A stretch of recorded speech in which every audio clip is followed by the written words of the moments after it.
اسم این تابلو رو گذاشتم تابلو عشق.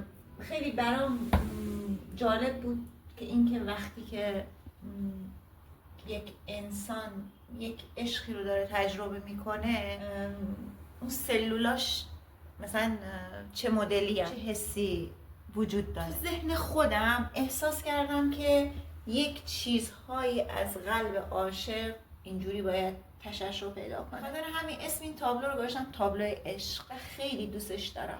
اولش شاید این مدل تو ذهنم نبود، ولی وقتی هی رفتم جلوتر، خب حتی رنگ اولیه‌اش هم عوض کردم و اینکه متریال رو تغییر دادم تا اون چیزی که واقعا تو ذهنمه و فکر میکنم که یه قلب یه عاشق حسش میکنه روی تابلو پیاده کنه. اسمش هم گذاشتم تابلو عشق.